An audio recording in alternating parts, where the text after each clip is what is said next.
ఉన్నారు, వాళ్ళు నోటుకొచ్చింది ఏదో మాట్లాడుతున్నారే తప్పితే గాని అసలు ఈ ప్రమాదం ఎందుకు జరుగుతుంది, ఎందుకు వచ్చింది, ఇంతమంది ప్రాణాల మీదకి ప్రమాదం ఎందుకు వచ్చింది అన్నది ఇంతవరకు అక్కడ ఏ రకమైన హెల్త్ బులెటిన్ అన్నది విడుదల చేయటం జరగలేదు. ఎందుకంటే వినాయక చవితి పందుల దగ్గర ఫుడ్ తిన్నారు, దాన్ని ఫ్రిడ్జ్లో స్టోర్ చేసుకున్నారు, దాన్ని తినడం మూలాన ఇలాగా ఇబ్బందికరమైన వాతావరణం వచ్చిందని ఫస్ట్ రోజు 11 కేసులు వచ్చిన రోజు చెప్పిన మాటిది. కానీ సాయంత్రానికే 100 మంది పేషెంట్లకు చేరింది పరిస్థితి. అప్పటికైనా వీళ్ళు సరైన ప్రజలకి అవగాహన కల్పించడం కానీ, లేకపోతే డోర్ టు డోరు అక్కడ సర్వే చేయించడం కానీ, లేకపోతే అక్కడ అంబులెన్స్లు అరేంజ్ చేయటం కానీ, హెల్త్ శిబిరం అన్నది ఒక స్కూల్లో పెట్టారు, 2 గదులు ఏర్పాటు చేశారు. చుట్టుపక్కల ఉన్న యూపీహెచ్సి సెంటర్స్ నుంచి మెడిసిన్స్ తెప్పించినారు. అవి ఏంటంటే కాలం చెల్లిన మెడిసిన్లు, అవన్నీ టైం దాటిపోయిన మెడిసిన్లు తీసుకొచ్చి అవి ఎవరో ఒక పేషెంట్ చూసి దీని మీద డేటు ఎక్స్పైర్ అయింది కదా అని ఒక పేషెంట్ చెప్పిన వరకు అక్కడ చూసుకునే పరిస్థితి లేదు. ఆ రకంగా ఈరోజు విజయవాడ నగరంలోన ఈ రకంగా అక్కడ శిబిరాల దగ్గర కూడా పేషెంట్లు చూసుకునేంత వరకు కూడా అక్కడ ఉన్న హెల్త్ సెక్షను ఆ డేట్లను కూడా చూసుకోలేని పరిస్థితుల్లో ఉన్నారు. 244 మంది ఈరోజు అధికారికంగా డయేరియా బారిన పడ్డారు అని అంటే ప్రభుత్వ పాలన ఎలా ఉన్నది అన్నది మనందరికీ అర్థమవుతుంది.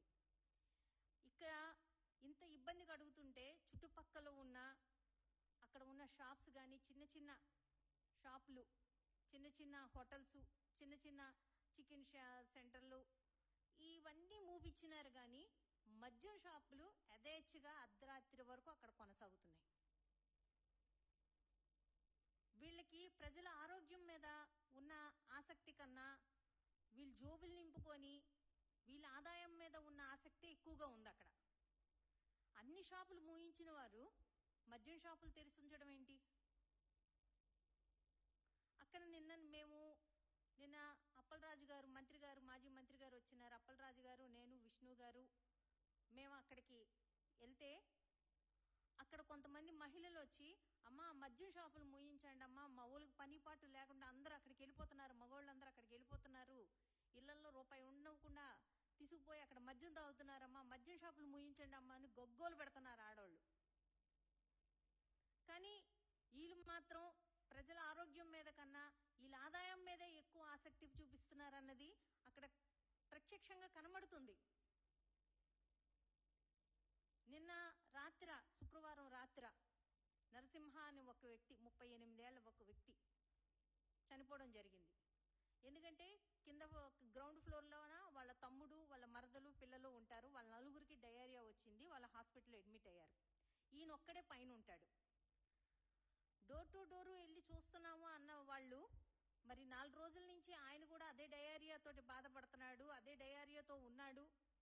మరి ఆ మనిషిని ఎందుకు వీళ్ళు పికప్ చేయలేదు, ఎందుకు హాస్పిటల్ వరకు తీసుకురాలేదు? ఆ మనిషిని నిన్న హాస్పిటల్కి తీసుకొచ్చేసరికి ఆల్రెడీ డెత్ అని చెప్పి కన్ఫర్మ్ చేయడం జరిగింది. సరే డెత్ అయ్యాడు, డయేరియా వల్ల డెత్ అయ్యాడా అంటే కాదంటున్నారు. ఎందుకు డెత్ అయ్యాడంటే ఆయన మద్యం తాగి చచ్చిపోయినాడు అంటున్నారు. మరి మద్యం షాపులు ఎందుకు మీరు తెరిచి ఉంచారు? మద్యం షాపులు మీరు తెరిచి ఉంచబట్టే కదా మద్యం తాగి ఆయన చనిపోయినాడు. అయితే ఇదేనా ఒప్పుకోండి, లేకపోతే అదేనా ఒప్పుకోండి. ఈరోజు చేతులు కాలిన తర్వాత ఆకులు పట్టుకున్న సన్నం అవుతుంది. కానీ పరిపాలన అన్నది పూర్తిగా రాష్ట్ర వ్యాప్తంగా కుంటుపడింది. గతంలోన జగన్మోహన్ రెడ్డి గారి పాలనలోన యూపీహెచ్ సెంటర్స్ 11 కొత్త సెంటర్లు అన్నది విజయవాడ నగరంలో కొత్తగా 11 సెంటర్లు. ఎందుకంటే జీజీహెచ్ హాస్పిటల్స్, గవర్నమెంట్ ఆసుపత్రులు, ఓల్డ్ జీజీహెచ్ కానీ న్యూ జీజీహెచ్ కానీ దూరభారంగా ఉంటుంది. ప్రజలకు దగ్గరలోనే హాస్పిటల్లో ఉండాలి అన్న ఒక మంచి ఉద్దేశంతో యూపీహెచ్ సెంటర్స్ అన్నది కొత్తగా 11 పెట్టాము. పాతవి 29 ఉంటే అవి కూడా అన్ని ఆధునీకరించి అన్నిటిలోన డాక్టర్లను పెట్టి, అన్నిటిలోన ఏఎన్ఎంహెచ్లు పెట్టి, హెల్త్ సెక్రటరీలను పెట్టి ఎంతో చక్కగా అన్ని రకాల టెస్టులు చేపించి అన్ని రకాల మెడిసిన్స్ ఉంచి ఎంతో చక్కగా హాస్పిటల్ నిర్వహణ అన్నది ఉండేది. కానీ ఈరోజు ఈరోజు పూర్తిగా విజయవాడ నగరంలోన యూపీహెచ్ సెంటర్స్ మాత్రం నిర్వీర్యమైనాయి. ఈరోజు అందులో డాక్టర్లు కరువైనారు, ఏఎన్ఎంలు కరువైనారు, మెడిసిన్స్ కరువైనాయి. ఆ యూపీహెచ్ సెంటర్స్ నుంచి ఉన్న మెడిసిన్సే నిన్న ఆ శిబిరాల దగ్గరికి తరలించారు. అందులోన కాలం చెల్లిన మెడిసిన్స్ ఉన్నాయి. అయ్యే మెడిసిన్స్ ప్రజలకు అక్కడ ఇవ్వటం జరుగుతుంది. ఎంత దారుణమైన పరిస్థితుల్లోకి రోజు రోజుకి పరిపాలన వెళ్ళిపోతుంది, ప్రజలు ఎంత ఇబ్బందికరమైన వాతావరణంలోకి వాళ్ళ ప్రాణాలు వెళ్ళిపోతున్నాయన్నది గమనించాలి. ఇంత దారుణమైన పరిస్థితుల